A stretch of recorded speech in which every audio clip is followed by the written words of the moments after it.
Okay, so moving on to some basic function जो तुमको लगने वाले हैं। अब जितने लोग जेडब्ल्यू आर्किटेक्चर एमडीए वगैरह ये सब दे रहे हैं, this from this topic onwards it get important for state board में तो है ही है ये, इस पे क्वेश्चंस आती है, but for JW NATA and जितने लोग हैं ये सब आर्किटेक्चर वाले और एनडीए वाले, for them this is very very important. So basic functions are very easy, कुछ नहीं है ऐसा, बट कुछ कुछ फंक्शन डिफिकल्ट है। जैसे वी आर नेक्स्ट टॉपिक जब आपण शुरू करेंगे that will be trigonometric functions, तर त्याच्यात पूर्ण फंक्शन्स येणार आहेत। फंक्शन्सची डेफिनेशन काय, फंक्शंस क्या बोल रहा है भाई कि एक के हर एक एलिमेंट में से एरो निकलना चाहिए और एक ही एरो निकलना चाहिए, उसके बगैर तुम फंक्शंस में आगे नहीं बढ़ सकते। तो लिखते जाओ बेसिक फंक्शन और मेरे साथ ही लिखना। First is constant function, first is constant function, okay, as the name suggests function constant है, so उसको लिखना कैसे, f of x is equals to k, constant है f of x। अब फंक्शन में f of x को y भी बोला जाता है, फंक्शन में f of x को ही y भी बोला जाता है, so y is equals to f of x is equals to k, constant function, constant म्हणजे उसकी वैल्यू कांस्टेंट ही रहने वाली है। so we are going to look it towards graph and graph represent करने के बाद फिर अपन उसका डोमेन और ये निकालेंगे। तो चलो देखते हैं कांस्टेंट फंक्शन ग्राफ बघू अपन। ये है तुम्हारा 0 1 2 3, ये 1 2 3, ओके। माइनस के लिए अभी जाता नहीं मैं, बट यू नो द ये -1 -2 -3 -1 -2 and -3, okay. So let's see f of x is equals to k, तो k की वैल्यू ले रहा हूं मैं, k is equals to 2, k की वैल्यू क्या ले रहा हूं मैं, k is equals to 2। now अगर k 2 है इसका मतलब f of x is equals to 2 हो गया, इसका मतलब y is equals to 2 हो गया। इसका मतलब क्या हुआ, y is equals to 2, y is equals to कुछ भी रहा is a line parallel to x axis, y is equals to कुछ भी रहा is a line parallel to x axis। अब तुमको ये पता है कि ये x axis रहता है, y axis रहता, तो y axis पे y की वैल्यू आने वाली और x axis पे x की वैल्यू आने वाली। तो जैसे ही मैंने बोला y is equals to 2, इसका मीनिंग मैंने कोई भी वैल्यू ले ली x की, उसका आंसर 2 चलने वाला है। मीनिंग फिर से बहुत ज्यादा कंफ्यूजन नहीं करना। अगर y is equals to 2 बोला तो इसका मतलब line will be parallel to x, ठीक है। तो चलो लाइन ड्रॉ करते पहले, फिर तुमको और क्लियर हो जाएगा। This is y is equals to 2, ये लाइन हो गई y is equals to 2। ये लाइन का क्या मीनिंग हुआ, y is equals to 2, it will be parallel to x axis. y is equals to, तो कॉपी के ऊपर लिख के रखो, लिख के रखना है सबको ये, y is equals to कुछ भी रहने दो, फिर is a line parallel to x axis. y is equals to कुछ भी is a line parallel to x axis. अभी के लिए इतना ही चाहिए मुझे, बट थोड़ा कॉमन सेंस लगाया तो x is equals to कुछ भी is a line parallel to y axis, बराबर सिंपल लॉजिक है। तो ये line parallel to x axis हो गई। अब x की वैल्यू 1 लिखी मैंने, तो y की वैल्यू आती 2, ठीक है। सभी अपना जो रहना है वो ये लाइन पे रहना है, ओके। सो अगर मैंने ना इधर आ जाते हैं, अगर x की वैल्यू 1 लिया तो यहाँ पे कोई चेंज हो रहा है, यहाँ पे कोई x है क्या उसको चेंज करने के लिए। अगर यहाँ पे x रहता तो बहुत बड़ी गड़बड़ हो गई रहती, बिकॉज x को 1 लिया तो ये 2 आता, x को 2 लिया तो ये 4 आता है, x को यहाँ पे जो x की वैल्यू डाल रहा हूँ यहाँ पे x की वैल्यू वही डालनी पड़ेगी, x को 10 लिया तो ये 20 आता है। बट अब x को मैंने कुछ भी लिया तो ये चेंज हो रहा क्या, नहीं, क्योंकि यहाँ पे x है ही नहीं। तो that's why it is called constant function, because x की वैल्यू जो भी रहने वाली है वो मेरी यहाँ पे रिफ्लेक्ट होने वाली है। तो x की वैल्यू मैंने 3 लिया तो y की वैल्यू 2 रहेगा, x की वैल्यू मैंने 100 लिया तो भी y की वैल्यू क्या रहेगा, 2। अगर बहुत ज्यादा कंफ्यूजन हो रहा होगा तो सिर्फ इतना ध्यान में रखना, constant means this line will always be constant. अगर मैंने k की वैल्यू बोली रहती 10 तो यहाँ पे y इज इक्वल्स टू 10 आया रहता और ऐसी लाइन 10 से गई रहती तुम्हारी, ठीक है। This is called a constant function, जिसका आंसर हमेशा कांस्टेंट रहता है। नेक्स्ट इज, शायद से तुमको नेक्स्ट और क्लियर हो जाएगा, I am rubbing this. So next is identity function. Identity function, ये नाम बहुत इंपॉर्टेंट है अपने को, ठीक है। आइडेंटिटी फंक्शन, आइडेंटिटी फंक्शन जिसमें तुम्हारा ये रहने वाला है। अच्छा, इसका रेंज और डोमेन मैं बताता हूँ, बट पहले आइडेंटिटी फंक्शन लिख लेते हैं। f of x is equals to x। Now ये जो मैं लिख रहा हूँ, ये जो सब कुछ लिख रहा हूँ मैं, वो बहुत इंपॉर्टेंट है। These are the most important part of your functions, ठीक है। f of x is equals to x। अब एकदम चिल्लर और थोड़ा डोका लगा, जहां पे x चेंज किया तो यहाँ पे x बदलने वाला, जहां पे जो x रखने वाला हूं वो यहाँ पे x रखने वाला हूं।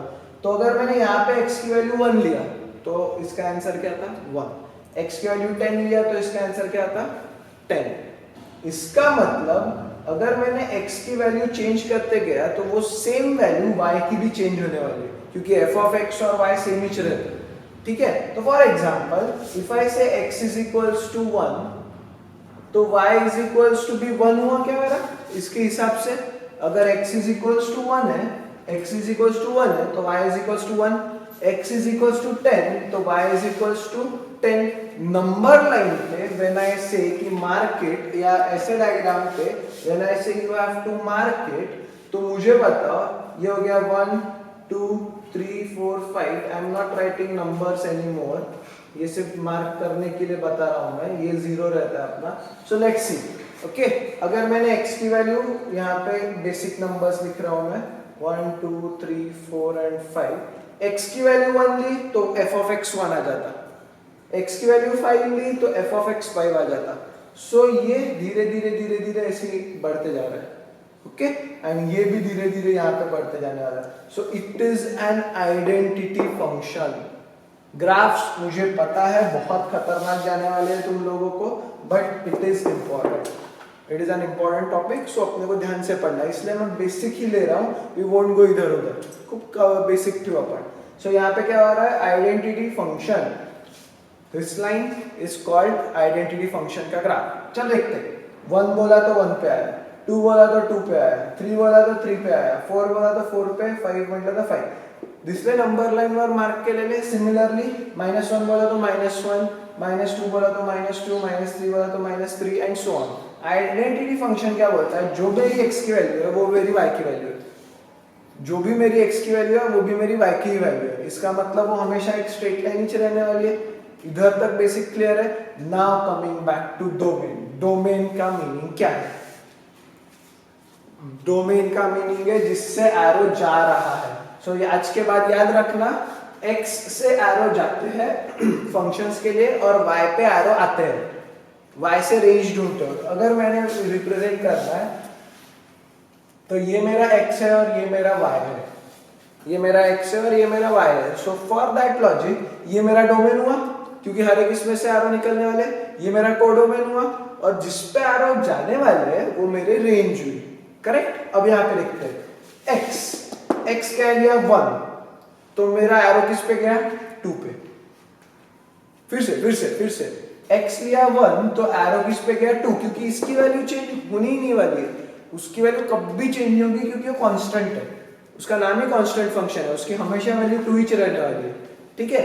जब मैं x3 लूंगा इसकी वैल्यू फिर से 2 ही रहने वाली है, जब मैं x -10 लूंगा इसकी वैल्यू 2 ही रहने वाली है।